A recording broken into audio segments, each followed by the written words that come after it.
ಭೈರವಿ ಅವರೇ, ಕೂತ್ಕೊಳ್ಳಿ.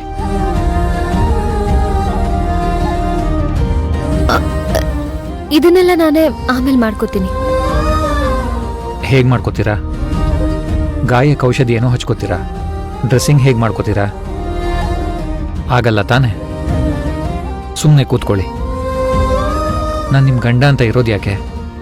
ನಿಮ್ಮೆಲ್ಲ ಕಷ್ಟ ಸುಖಗಳಿಗೆ ಜೊತೆಯಾಗಿರೋದಕ್ಕೆ.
ಮಾತ್ರೆ ತಗೊಳ್ಳಿ.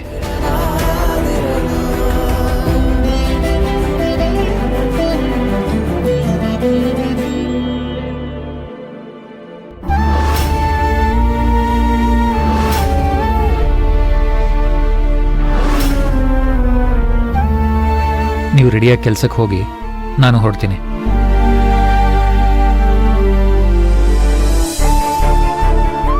ವಿರಾಟ್ ಅವ್ರೆ,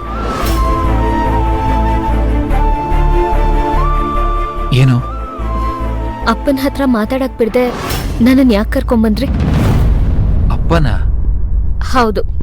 ಅವರು ಭವಾನಿ ಅತ್ತಿಗೆಗೆ ಅಪ್ಪ ಅಲ್ವಾ? ನಿಮ್ಮಪ್ಪ ಹೇಗಾಗ್ತಾರೆ? ಅಂದ್ರೆ ಭವಾನಿ ಅಕ್ಕ ನನ್ಗೆ ಅಕ್ಕನ್ ಸಮಾನ ಅಂದ್ಮೇಲೆ ಅವ್ರ ತಂದೆ ನನಗೂ ತಂದೆ ಇದ್ಹಾಗಲ್ವಾ? ಅವ್ರ ಜೊತೆ ಸರಿಯಾಗಿ ಮಾತಾಡಕ್ಕೂ ಬಿಡದೆ ನೀವು ಕರ್ಕೊಂಡ್ಬಂದಿದ್ ತಪ್ಪಲ್ವಾ? ಅಲ್ಲಜ್ಜಿ ಅವರಿಗೆ ಎಷ್ಟು ಅವಮಾನ ಮಾಡ್ತಾ ಇದ್ರು. ಪಾಪ ಅವ್ರು ಎಷ್ಟು ನೊಂದ್ಕೊಂಡ್ರೋ ಏನೋ. ಅದಕ್ಕೆ ನಿಮ್ಮನ್ನ ಕರ್ಕೊಂಡು ಬಂದಿದ್ದು. ನೀವು ಮೊದಲೇ ಹುಟ್ಟು ಹೋರಾಟಗಾರ್ತಿ. ಎಲ್ಲಾದ್ರೂ ಗಲಾಟೆ ಅಂತ ಕಂಡ್ರೆ ಸಾಕು, ಅಲ್ಲಿ ನ್ಯಾಯ ಮಾಡಕ್ ಹೋಗ್ಬಿಡ್ತೀರಾ. ಆಮೇಲೆ ಅಜ್ಜಿ ದೃಷ್ಟಿಲಿ ಕೆಟ್ಟವ್ರಾಗೋದು ನೀವೇ. ಹಾಗಂತ ಭವಾನಿ ಅಕ್ಕಂಗ್ ಬೇಜಾರಾದ್ರೂ ಪರವಾಗಿಲ್ವಾ? ಅವ್ರ ತಂದೆಗೆ ಅವಮಾನ ಆದ್ರೂ ಪರವಾಗಿಲ್ಲ ಅಂತ ಸುಮ್ಮನೆ ಇರ್ಬೇಕಾಗಿತ್ತಾ? ಆದ್ರೂ ದೊಡ್ಡವ್ರ ವಿರುದ್ಧವಾಗಿ ಮಾತಾಡೋದು ತಪ್ಪೇ ಅಲ್ವಾ? ತಪ್ಪನ್ನ ತಪ್ಪು ಅಂತ ಬೆರಳ್ ಮಾಡಿ ತೋರ್ಸೋದು ಯಾವತ್ತೂ ತಪ್ಪಲ್ಲ. ನೀವ್ ನನ್ನ ಕರ್ಕೊಂಡ್ ಬರ್ಬಾರ್ದಾಗಿತ್ತು. ನೀವು ಅವ್ರನ್ನ ಮಾತಾಡಿಸ್ಲಿಲ್ಲ, ನನ್ನನ್ನು ಮಾತಾಡ್ಸಕ್ ಬಿಡ್ಲಿಲ್ಲ. ದೊಡ್ಡವ್ರ ಮನೆಗ್ ಬಂದಾಗ ಹೀಗೆ ನಾನ್ ನಡ್ಕೊಳ್ಳೋದು. ನಾಳೆ ನಮ್ ಡ್ಯಾಡಿ ಮನೆಗ್ ಬಂದಾಗ್ಲೂ ಹೀಗೆ ಮಾಡ್ತೀರಾ? ಇಲ್ಲ ತಾನೆ?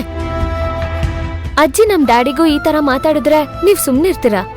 ಇಲ್ಲ ತಾನೆ? ನೀವು ಹೇಳೋದ್ರಲ್ಲಿ ಅರ್ಥ ಇದೆ. ಆದ್ರೆ ಪ್ರಾಮಿಸ್, ನಾನು ಬೇಕು ಅಂತ ಹಾಗೆ ನಡ್ಕೊಳ್ಳಿಲ್ಲ. ಸಿಚುಯೇಷನ್ ಕಂಟ್ರೋಲ್ ಆಗ್ಲಿ ಅಂತ ಹಾಗೆ ಮಾಡಿದೆ ಅಷ್ಟೇ. ಈಗ ನಾನೇ ನಿಮ್ಮನ್ನ ಕೇಳ್ದೆ ಅಲ್ವಾ, ಅವರು ನಿಮ್ಮ ತಂದೆನಾ ಅಂತ.